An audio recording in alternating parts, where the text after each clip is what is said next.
ನೀವೆಲ್ಲ ಕಡೆ ಕೇಳ್ತಾ ಇರ್ತೀರಾ ಸ್ಟಾಕ್ ಮಾರ್ಕೆಟಲ್ಲಿ ಇನ್ವೆಸ್ಟ್ ಮಾಡಿದ್ರೆ ಶ್ರೀಮಂತರಾಗ್ತೀವಿ, ಲಖಪತಿ ಆಗ್ತೀವಿ, ಕೋಟ್ಯಾಧಿಪತಿ ಆಗ್ತೀವಿ ಅಂತೆಲ್ಲ ಕೇಳ್ತಾ ಇರ್ತೀರಾ. ಆದರೆ ಜಸ್ಟ್ ಸ್ಟಾಕ್ ಮಾರ್ಕೆಟಲ್ಲಿ ಇನ್ವೆಸ್ಟ್ ಮಾಡಿದ ತಕ್ಷಣ ನಾವು ಶ್ರೀಮಂತರಾಗಕ್ಕಾಗಲ್ಲ. ಹೌದಾ, ಇದೇನು ಗುರು, ಒಂದು ವಿಡಿಯೋದಲ್ಲಿ ಹಂಗೆ ಹೇಳ್ತೀಯ, ಒಂದು ವಿಡಿಯೋದಲ್ಲಿ ಹಿಂಗೆ ಹೇಳ್ತೀಯ ಅಂತ ಅನ್ಕೊಂತಿದ್ದೀರಾ? ಈ ವಿಡಿಯೋ ಪೂರ್ತಿಯಾಗಿ ನೋಡಿ. 2024ರಲ್ಲಿ ನಾವು ಶ್ರೀಮಂತರಾಗಬೇಕಂದ್ರೆ ಏನೇನು ಮಾಡಬೇಕು ಅಂತ ನಾನು ಕ್ಲೀನಾಗಿ ಗೈಡ್ ಮಾಡ್ತೀನಿ.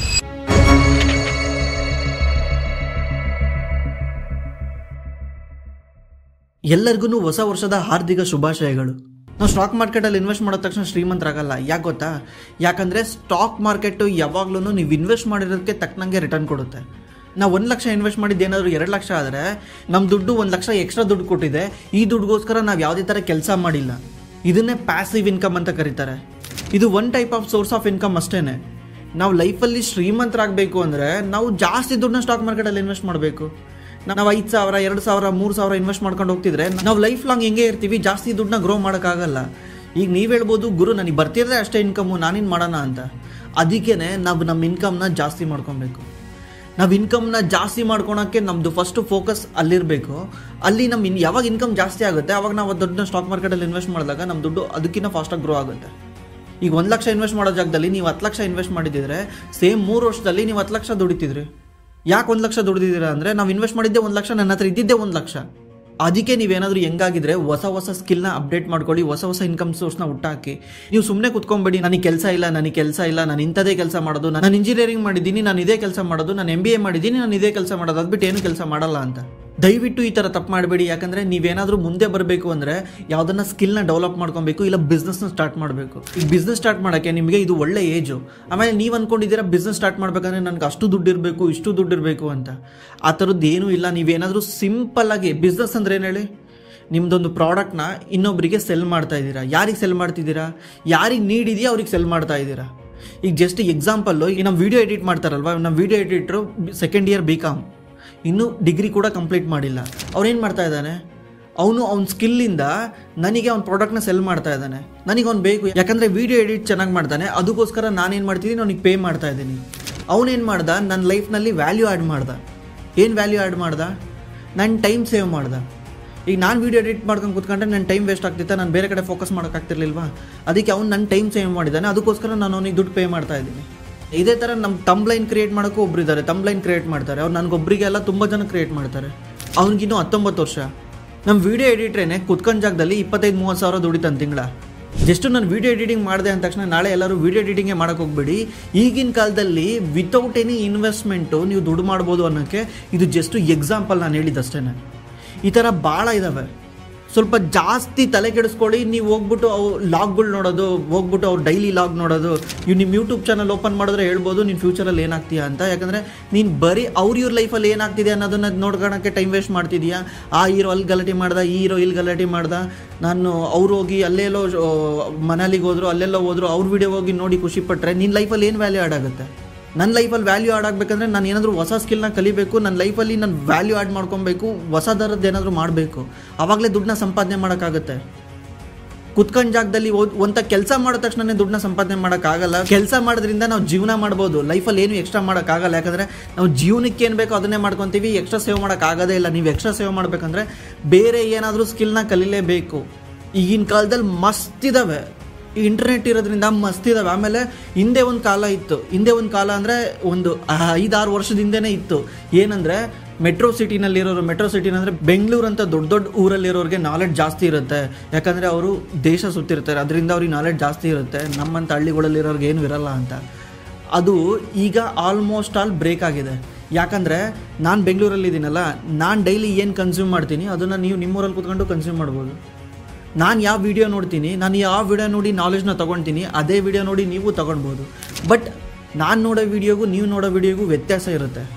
ನನಗೂ 250 ರೂಪಾಯಿ ಮಂತ್ಲಿ, ನಾನು ಜಿಯೋನೇ ರೀಚಾರ್ಜ್ ಮಾಡೋದು, ನೀವು ಜಿಯೋನೇ ರೀಚಾರ್ಜ್ ಮಾಡೋದು, ಜಿಯೋನೋ ಅಥವಾ ಏರ್ಟೆಲ್ನೋ. ಇಬ್ಬರಿಗೂ ಡೈಲಿ 1 GB ಫ್ರೀ ಇದೆಯಾ? ಇಬ್ಬರಿಗೂ ಸೇಮ್ ಡೇಟಾನಾ? ಇಬ್ಬರಿಗೂ ಸೇಮ್ ಟೈಮಾ? ಡೈಲಿ ಇಬ್ಬರಿಗೂ 24 ಗಂಟೆ ಟೈಮ್ ಇದೆಯಾ? ಬಟ್ ನಾನು ನನ್ನ ಟೈಮ್ ಎಲ್ಲ ಆಗ್ತಾ ಇದ್ದೀನಿ, ನೀವು ನಿಮ್ಮ ಟೈಮ್ ಎಲ್ಲ ಆಗ್ತಿದ್ದೀರಾ, ಅಷ್ಟೇ ಡಿಫ್ರೆನ್ಸ್. ನನ್ನ ಟೈಮ್ನ ಇವತ್ತು ಇನ್ವೆಸ್ಟ್ ಮಾಡೋ ಟೈಮು ನನಗೆ ಮುಂದೆ ಒಂದು ದಿವಸ ರಿಟರ್ನ್ ಕೊಡುತ್ತೆ ಅಂತ ನಾನು ಟೈಮ್ ಇನ್ವೆಸ್ಟ್ ಮಾಡ್ತಿದ್ದೀನಿ. ನೀವು ಟೈಮ್ ಪಾಸ್ ಮಾಡೋಕ್ಕೋಸ್ಕರ ಇನ್ವೆಸ್ಟ್ ಮಾಡ್ತಾ ಇದ್ದೀರಾ. ಬೆಳಿಗ್ಗೆಯಿಂದ ಬೋರ್ ಆಗ್ತಾಯಿದೆ, ಅದಕ್ಕೋಸ್ಕರ ಏನಾದರೂ ಒಂದು ನೋಡ್ತೀನಿ, ರೀಲ್ಸ್ ನೋಡ್ತೀನಿ. ನೀವೆಷ್ಟು ಈ ವ್ಯಾಲ್ಯೂ ಆ್ಯಡ್ ಆಗದಲ್ಲೇ ಇರೋ ಪ್ರೊಡಕ್ಟಿವ್ ಕಡೆ ನೀವು ಯಾವಾಗ ಟೈಮ್ ಸ್ಪೆಂಡ್ ಮಾಡ್ತೀರಾ, ನಿಮ್ಮ ಟೈಮ್ ಯಾವಾಗಲೂ ಅಲ್ಲೇ ಸುತ್ತುತ್ತಾ ಇರುತ್ತೆ. ಯಾಕಂದರೆ ನಿಮ್ಮ ಮೈಂಡ್ಗೂ ಅದೇ ಬೇಕಾಗಿರುತ್ತೆ. ಈಗ ಯಾವುದೋ ಒಂದು ವೀಡಿಯೋ ನೋಡ್ತೀರಾ, ವೀಡಿಯೋ ನೋಡಿದ ತಕ್ಷಣ ನಿಮಗೆ ಖುಷಿ ಸಿಗುತ್ತೆ, ಮೈಂಡ್ ಏನು ಹೇಳುತ್ತೆ ಮತ್ತೆ ಅದೇ ವೀಡಿಯೋ ನೋಡಿದ್ರು ನನಗೆ ಖುಷಿ ಬೇಕು, ಮತ್ತೆ ಅದೇ ಬೇಕು, ಬಾಡಿ ಖುಷಿ ಬೇಕು, ಅದೇ ವೀಡಿಯೋ ನೋಡು ಅಂತ ಹೇಳುತ್ತೆ. ಮತ್ತು ನೀವು ಅದೇ ವೀಡಿಯೋ ನೋಡೋಕ್ಕೆ ಸ್ಟಾರ್ಟ್ ಮಾಡ್ತೀರಾ. ಇದು ಹಿಂಗೆ ಸರ್ಕಲ್ ಆಗ್ತಾ ಹೋಗುತ್ತೆ. ನೀವು ಇದರಿಂದ ಹೊರಗೆ ಬರೋಕ್ಕೆ ಚಾನ್ಸೇ ಇಲ್ಲ.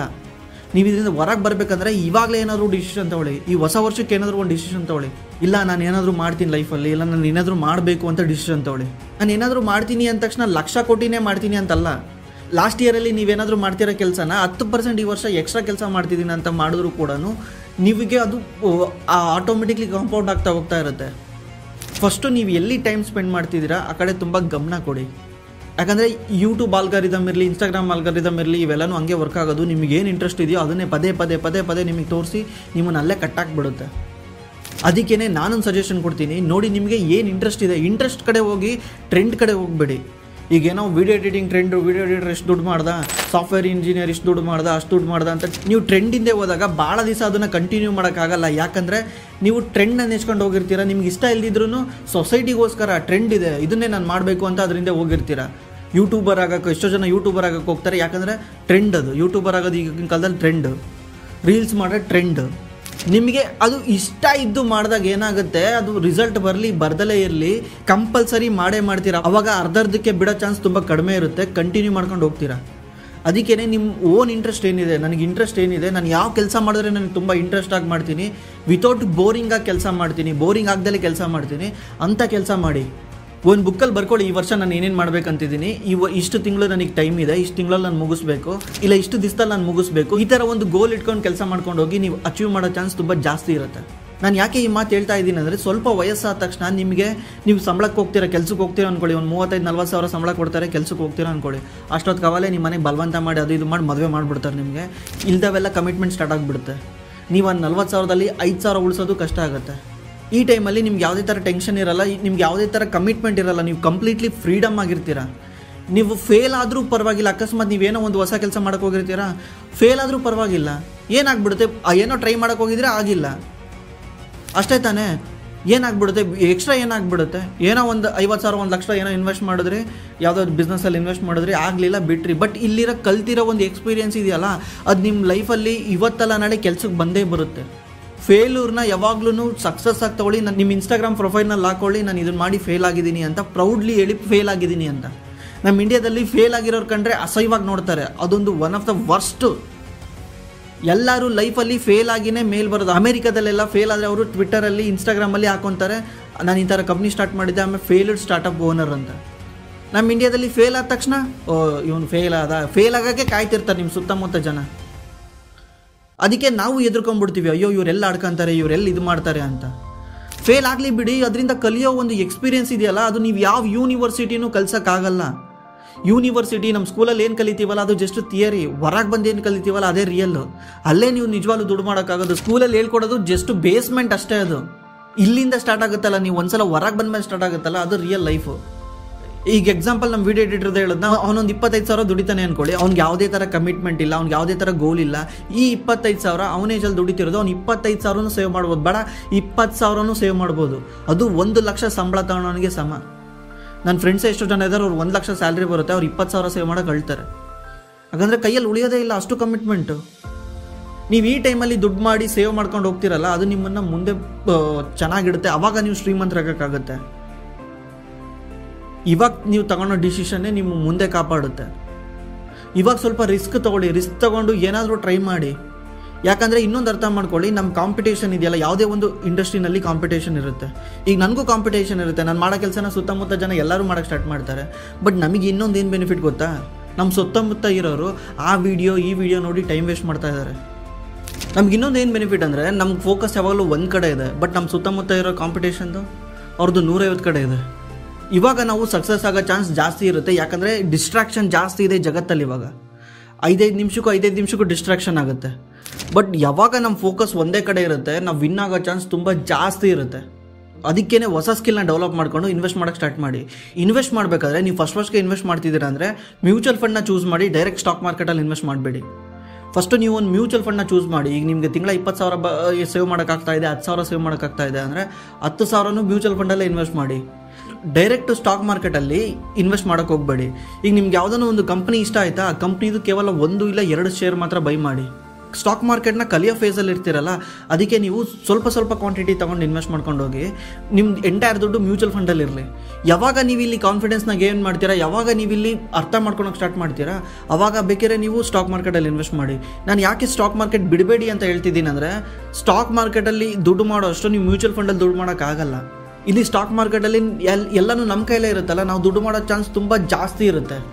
ಬಟ್ ಫಸ್ಟಿಗೆ ಎಲ್ಲ ದುಡ್ಡು ತಗೊಂಡು ಸ್ಟಾಕ್ ಮಾರ್ಕೆಟಲ್ಲಿ ಹಾಕಿದಾಗ ಒಂದೇ ಒಂದು ಸಲ ಅದೇನಾದರೂ ಹಿಂಗೆ ವೊಲಟೈಲಿಟಿ ಮೈನಸ್ ಆಗಿ ಅಕಸ್ಮಾತ್ ನೀವು 10,000 ಆಗಿರೋದು 5,000 ಆದ ತಕ್ಷಣ ನಿಮಗೆ ಭಯ ಸ್ಟಾರ್ಟ್ ಆಗುತ್ತೆ. ಭಯ ಸ್ಟಾರ್ಟ್ ಆಗಿ ದುಡ್ಡನ್ನ ವಿಡ್ರಾ ಮಾಡಿಕೊಂಡು ಲೈಫ್ ಲಾಂಗ್ ನಿಮ್ಮ ಮತ್ತೆ ಸ್ಟಾಕ್ ಮಾರ್ಕೆಟಿಗೆ ಬರ್ದಂಗೆ ಆಗಿಬಿಡ್ತೀರಾ. ಸ್ಟಾಕ್ ಮಾರ್ಕೆಟ್ ಯಾವ ಥರ ವರ್ಕ್ ಆಗುತ್ತೆ, ವೊಲಟಿಲಿಟಿ ಅಂದರೂ ಕೆಳಗೆ ಬಂದರೆ ಯಾವಾಗ ಮೇಲೆ ಹೋಗುತ್ತೆ, ಮೇಲೆ ಕೆಳಗೆ ಯಾಕಾಗುತ್ತೆ, ಈ ಥರ ಪ್ರತಿಯೊಂದು ಅರ್ಥ ಮಾಡ್ಕೊಂಡು ಅಷ್ಟೊತ್ತಿಗೆ ನಿಮ್ಗೊಂದು 2-3 ವರ್ಷ ಟೈಮ್ ಹಿಡಿದಿರುತ್ತೆ. ಅಷ್ಟೊತ್ತಿಗೆ ನಿಮ್ಮ ಮ್ಯೂಚುವಲ್ ಫಂಡು ಬೆಳೆದಿರುತ್ತೆ. ಆಮೇಲೆ ಬೇಕಾದ್ರೆ ನೀವು ಮ್ಯೂಚುವಲ್ ಫಂಡ್ನ ವಿಡ್ರಾ ಮಾಡ್ಬಿಟ್ಟು ಡೈರೆಕ್ಟ್ ಸ್ಟಾಕ್ ಮಾರ್ಕೆಟಲ್ಲಿ ಇನ್ವೆಸ್ಟ್ ಮಾಡಿ. ಎಲ್ಲಿವರೆಗೂ ನಿಮಗೆ ಕಾನ್ಫಿಡೆನ್ಸ್ ಬರಲ್ಲ ಅಲ್ಲಿವರೆಗೂ ಡೈರೆಕ್ಟ್ ಸ್ಟಾಕಲ್ಲಿ ಇನ್ವೆಸ್ಟ್ ಮಾಡಿಬಿಡಿ. ಸ್ವಲ್ಪ ಸ್ವಲ್ಪ ಕ್ವಾಂಟಿಟಿ ಇನ್ವೆಸ್ಟ್ ಮಾಡಿ, ಬೇರೆದನ್ನು ಮ್ಯೂಚುವಲ್ ಫಂಡಲ್ಲೇ ಇರಲಿ. ಈಗ 2024ಕ್ಕೆ ನಾವು ಮಾಡಬೇಕಾಗಿರೋ ಮೊದಲನೇ ಕೆಲಸ, ಫಸ್ಟು ಒಂದು ಜಿಮೇಲ್ ಅಕೌಂಟ್ ಓಪನ್ ಮಾಡ್ಕೊಳ್ಳಿ. ಜಿಮೇಲ್ ಅಕೌಂಟ್ ಓಪನ್ ಮಾಡಿಕೊಂಡು ಅದಕ್ಕೆ ಸಪ್ರೇಟ್ ಒಂದು ಯೂಟ್ಯೂಬ್ನ ಲಿಂಕ್ ಮಾಡಿ. ನೀವು ಏನೇನು ಫೀಡಲ್ಲಿ ನೋಡ್ತೀರಲ್ಲ, ಈ ಜಿಮೇಲಲ್ಲಿ ಏನೇನು ಫೀಡ್ ನೋಡ್ತೀರಲ್ಲ, ಅದು ಎಲ್ಲನೂ ನಿಮಗೆ ಇನ್ಫಾರ್ಮೇಷನ್ನೇ ನೋಡಬೇಕು. ಅದು ಓಪನ್ ಮಾಡಿದ ತಕ್ಷಣ ಅದೇ ಸಜೆಷನ್ ಕೊಡೋಕ್ಕೆ ಸ್ಟಾರ್ಟ್ ಆಗುತ್ತೆ. ನಿಮಗೆ ಹೊಸ ವಿಡಿಯೋಗಳು ಅದೇ ಸಜೆಷನ್ ಕೊಡೋಕ್ಕೆ ಸ್ಟಾರ್ಟ್ ಆಗುತ್ತೆ ಬೇಸ್ಡ್ ಆನ್ ಯುವರ್ ಇಂಟ್ರೆಸ್ಟ್. ಅದು ಇಂಗ್ಲೀಷ್ ಇರಲಿ ಹಿಂದಿ ಇರಲಿ, ತಲೆ ಕೆಡಿಸ್ಕೊಂಬೇಡಿ ನನಗೆ ಇಂಗ್ಲೀಷ್ ಬರಲ್ಲ ಹಿಂದಿ ಬರಲ್ಲ ಅಂತ. ಅರ್ಥ ಆಗಲಿಲ್ಲದ್ರೂ ನೋಡಿ, ನೋಡ್ತಾ ಅರ್ಥ ಆಗುತ್ತೆ. ನಮ್ಮ ಕನ್ನಡದಲ್ಲಿ ಇದ್ರೇ ಅರ್ಥ. ಕನ್ನಡದಲ್ಲಿ ಈಗ ಕನ್ನಡದಲ್ಲಿ ಇಲ್ಲ, ಏನು ಮಾಡ್ತೀರಾ? ಆಪರ್ಚುನಿಟಿ ಮಿಸ್ ಮಾಡ್ಕೊತೀರಾ? ಅದಕ್ಕೇ ಅದು ಹಿಂದಿ ಇರಲಿ ಇಂಗ್ಲೀಷ್ ಇರಲಿ, ಅರ್ಥ ಆಗದಲ್ಲೇ ಇರಲಿ, ನಿಮ್ಗೆ ಯಾವುದೋ ಒಂದು ಟಾಪಿಕ್ ಬಗ್ಗೆ ಇಷ್ಟ ಆಯಿತು ಅಂದರೆ ಆ ಟಾಪಿಕ್ಕನ್ನೇ ಇಟ್ಕೊಂಡು ಹೋಗಿ, ಆ ಟಾಪಿಕ್ ಬಗ್ಗೆನೇ ನೋಡ್ತಾ ಹೋಗಿ. ಅದು ಹೊಸ ಯೂಟ್ಯೂಬ್ ಚಾನಲಲ್ಲಿ, ಆ ಹೊಸ ಅಕೌಂಟ್ ಏನು ಕ್ರಿಯೇಟ್ ಮಾಡಿರ್ತೀರಲ್ಲ ಅದರಲ್ಲಿ. ಅವಾಗ ಏನಾಗುತ್ತೆ, ಅದು ನಿಮಗೆ ಪದೇ ಹೊಸ ರೆಕಮೆಂಡೇಷನ್ ಕೊಡೋಕ್ಕೆ ಸ್ಟಾರ್ಟ್ ಆಗುತ್ತೆ. ಆಮೇಲೆ ನೀವು ಹೊಸ ವಿಷಯಗಳನ್ನ ತಿಳ್ಕೊಳಕ್ಕೆ ಸ್ಟಾರ್ಟ್ ಮಾಡ್ತೀರಾ. ಈ ನಿಮ್ದು ಇದೆಯಲ್ಲ, ಇದನ್ನು ಬೇಕಾದ್ರೆ ಎಂಟರ್ಟೈನ್ಮೆಂಟ್ಗೋಸ್ಕರ ಇಟ್ಕೊಳ್ಳಿ, ಇದನ್ನು ನೀವು ಎಜುಕೇಷನ್ಗೋಸ್ಕರ ಇಟ್ಕೊಳ್ಳಿ. ಎರಡನೇದು, ನೀವು ಇವಾಗಲೇ ಚಾಲೆಂಜ್ ಮಾಡಿ ನಾನು ಇಲ್ಲ ಹೊಸ ಇನ್ಕಮ್ ಸೋರ್ಸ್ನ ನಾನು ಹುಟ್ಟಾಕ್ತೀನಿ ಅಂತ. ಈಗ ಆಲ್ರೆಡಿ ಒಂದು ಇನ್ಕಮ್ ಸೋರ್ಸ್ ಇದ್ದರೆ, ನಿಮ್ಗೆ ಆಲ್ರೆಡಿ ಒಂದು ಕೆಲಸ ಮಾಡ್ತಿದ್ದೀರಾ ಅಂದರೆ, ಇಲ್ಲ ನಾನು ಇನ್ನೊಂದು ಹೊಸ ಇನ್ಕಮ್ ಸೋರ್ಸ್ನ ಹುಟ್ಟಾಕ್ತೀನಿ ಅಂತ. ಅವಾಗ ಏನಾಗುತ್ತೆ, ನೀವು ಇನ್ವೆಸ್ಟ್ ಮಾಡೋ ಕೆಪಬಿಲಿಟಿ ಇನ್ನೂ ಜಾಸ್ತಿ ಆಗುತ್ತೆ. ಈಗ ನೀವು ಇಲ್ಲೊಂದು ಕಡೆ ಕೆಲಸ ಮಾಡ್ತಿದ್ದೀರಾ, ಇನ್ನೊಂದು ಇನ್ಕಮ್ ಸೋರ್ಸ್ ಹುಟ್ಟಾಕ್ತಿದ್ರಿ, ಈ ಎರಡನ್ನೂ ದುಡ್ಡನ್ನ ನೀವು ಸ್ಟಾಕ್ ಮಾರ್ಕೆಟಲ್ಲಿ ಇನ್ವೆಸ್ಟ್ ಮಾಡಿದ್ರಿ, ಇದು ನಿಮಗೋಸ್ಕರ ದುಡಿತಾ ಇದೆ. ಈ ನಿಮಗೆ ಟೋಟಲ್ 3 ಇನ್ಕಮ್ ಸೋರ್ಸ್ ಆಗೋಯ್ತು. ಇವಾಗ ನಿಮ್ಮ ಗ್ರೋ ಕಾಂಪೌಂಡಿಂಗ್ ಆಗೋದು ತುಂಬ ಫಾಸ್ಟಾಗಿ ಆಗುತ್ತೆ ಕಂಪೇರ್ ಟು ಬೇರೆಯವ್ರಿಗೆ ಕಂಪೇರ್ ಮಾಡಿದ್ರೆ. ಆಮೇಲೆ ಫಸ್ಟು ಒಂದು ಹೆಲ್ತ್ ಇನ್ಶೂರೆನ್ಸ್ನ ಬೈ ಮಾಡಿ. ಹೆಲ್ತ್ ಅನ್ನೋ ಒಂದು ಕಾನ್ಸೆಪ್ಟು ನಿಮ್ಮ ವೆಲ್ತ್ನ ಡಿಸ್ಟ್ರಾಯ್ ಮಾಡೋಕ್ಬಿಡುತ್ತೆ. ನಿಮಗೆ ಟರ್ಮ್ ಇನ್ಶೂರೆನ್ಸ್ ಸಿಗಲಿಲ್ಲದ್ರೂ ಪರವಾಗಿಲ್ಲ, ಟರ್ಮ್ ಇನ್ಶೂರೆನ್ಸಲ್ಲಿ ಇನ್ಕಮ್ ಎಷ್ಟಿದೆ ಅಂತೆಲ್ಲ ಕೇಳ್ತಾರೆ. ಬಟ್ ಹೆಲ್ತಲ್ಲಿ ಆ ಥರ ಏನಿಲ್ಲ. ನಿಮ್ಗೆ ಏನಾದರೂ ಏಜ್ 20-25 ಇದ್ದರೆ ಮಂತ್ಲಿ 350-400 ರೂಪಾಯಿಗೆ ಆರಾಮ್ಸೆ ಒಂದು ಹೆಲ್ತ್ ಇನ್ಶೂರೆನ್ಸ್ ಸಿಗುತ್ತೆ. ಹೆಲ್ತ್ ಇನ್ಶೂರೆನ್ಸ್ ತೊಗೊಳ್ಳಿ, ಅದು ಯೂಸ್ ಆಗಲಿ ಆಗದಲ್ಲೇ ಇರಲಿ. ಈಗ ಒಂದು ಸಲ ಏನಾದರೂ ನೀವು ಕಷ್ಟಪಡ್ತಿರ್ತೀರಾ, ಇದ್ದಕ್ಕಿದ್ದಂಗೆ ನೈಟೆಲ್ಲ ಕೆಲಸ ಮಾಡಿ ಸ್ವಲ್ಪ ಏನಾದರೂ ಹೆಚ್ಚು ಕಡಿಮೆ ಆದರೆ ನೀವು ದುಡ್ಡಲ್ಲೂ ಹಾಸ್ಪಿಟ್ಲಿಗೆ ಇಡಬೇಕಾಗುತ್ತೆ. ಅದಕ್ಕೆ ಒಂದು ಹೆಲ್ತ್ ಇನ್ಶೂರೆನ್ಸ್ನ ಕಂಪಲ್ಸರಿ ತೊಗೊಳ್ಬೇಕು. ಟರ್ಮ್ ಇನ್ಶೂರೆನ್ಸು ಅದು ಇನ್ಕಮ್ ಟ್ಯಾಕ್ಸ್ ಇಲ್ದಲ್ಲೇ ಕೊಡಲ್ಲ ಅವರು, ಬಿಟ್ಟಾಕ್ಬಿಡಿ ಟರ್ಮ್ ಇನ್ಶೂರೆನ್ಸು. ಹೆಲ್ತ್ ಇನ್ಶೂರೆನ್ಸ್ ಮಾತ್ರ ಕಂಪಲ್ಸರಿ ತೊಗೊಳ್ಬೇಕು, ಅದಕ್ಕೆ ಯಾವುದೇ ಥರ ಇನ್ಕಮ್ ಪ್ರೂಫ್ ಕೇಳಲ್ಲ. ಈ ವಿಡಿಯೋ ಕನ್ಕ್ಲೂಷನ್ ಏನಂದರೆ, ಸ್ಟಾಕ್ ಮಾರ್ಕೆಟ್ ಇಂಜಿನು ನಮ್ಮ ದುಡ್ಡನ್ನ ಬೆಳೆಸೋಕ್ಕೆ ಒಂದು ಮರ ಇದ್ದಂಗೆ ಅದು. ಆದರೆ ಆ ಮರ ಬೆಳೆಸೋಕ್ಕೆ ಪೌಷ್ಟಿಕಾಂಶ ಬೇಕು, ಗೊಬ್ಬರ ಬೇಕು, ನೀರು ಬೇಕು, ಸೂರ್ಯನ ಬೆಳಕು ಬೇಕು. ಇದೆಲ್ಲನೂ ನಿಮ್ಮ ಇನ್ಕಮ್ ಸೋರ್ಸಸ್. ನಿಮ್ಮ ಇನ್ಕಮ್ ಸೋರ್ಸ್ ಯಾವಾಗ ನೀವು ಕರೆಕ್ಟಾಗಿ ತಗೊಂಡೋಗಿ ಸ್ಟಾಕ್ ಮಾರ್ಕೆಟಲ್ಲಿ ಇನ್ವೆಸ್ಟ್ ಮಾಡ್ತಿರ್ತೀರಾ, ಆ ಮರ ಚೆನ್ನಾಗಿ ಬೆಳೀತಾ ಹೋಗುತ್ತೆ. ಇಲ್ಲ ಅಂದರೆ ಏನಾಗುತ್ತೆ, ಆ ಮರ ಬೆಳೆಯೋದು ಸ್ಟಾಪ್ ಆಗೋಗುತ್ತೆ, ಪೌಷ್ಟಿಕಾಂಶ ಇಲ್ದಂಗೆ ಆಗೋಗುತ್ತೆ. ನೀವು ಮರ ಬೆಳೆಸಬೇಕು, ಲೈಫಲ್ಲಿ ಸಖತ್ ದುಡ್ಡು ಮಾಡಬೇಕು ಅಂದರೆ ನೀವು ಇನ್ಕಮ್ ಸೋರ್ಸ್ನ ಇನ್ಕ್ರೀಸ್ ಮಾಡ್ಕೊಳ್ಳೇಬೇಕು. ಬೇರೆ ಯಾವುದೇ ಥರ ಚಾನ್ಸ್ ಇಲ್ಲ ಇದರಲ್ಲಿ. ಒನ್ಸ್ ಅಗೇನ್ ಎಲ್ರಿಗೂ ಹ್ಯಾಪಿ ನ್ಯೂ ಇಯರ್.